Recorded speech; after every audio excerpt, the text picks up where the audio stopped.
Ian Blackford sparked a backlash among Sky News viewers, with several urging him and SNP leader Nicola Sturgeon to resign, after the party's Westminster leader requested more economic powers for Scotland. Ian Blackford ignited a furious backlash this morning after he criticised Chancellor Rishi Sunak's economic plans. The SNP's Westminster leader told Sky News that Westminster should give us powers here in Scotland to prevent a mass employment crisis. However, viewers suggested that the best way the SNP MP could help the Scottish people was to resign. Mr. Blackford called the Chancellor's new winter economy plan a failure of responsibility. He went on to urge the government to hand even more powers over to Scotland, sparking a fury among viewers who pointed to the SNP's track record with money. The SNP's Westminster leader explained, "We have said to the government it should be doing the right thing to support people in the short term, in order for us to come out of this and grow the economy. The government has walked away from its responsibility."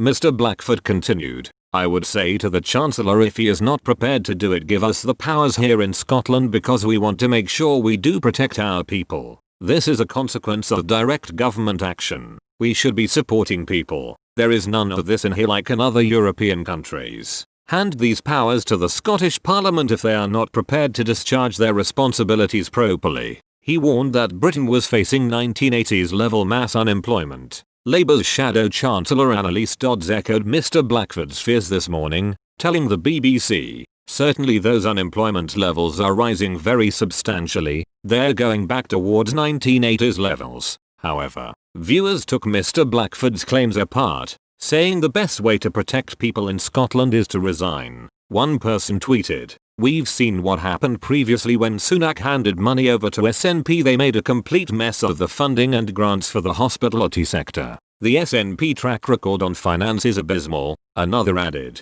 "Easy for him to say, who's paying for it? Talk about biting the hand that feeds you." On Wednesday, Mr. Blackford was shut down by Boris Johnson during a fierce Prime Minister's questions clash. The SNP's Westminster leader demanded Mr. Johnson extend the furlough scheme in order to protect 61,000 jobs in Scotland. However, the Prime Minister highlighted that the Chancellor of Exchequer had already pumped £12.7 billion into the economy in order to combat the fallout of the coronavirus pandemic. Earlier today, Scotland's tourism and country sports industries warned that they face losing millions of pounds of bookings after a chaotic last-minute decision by SNP ministers to include self-catering accommodation and the ban on visits to other households.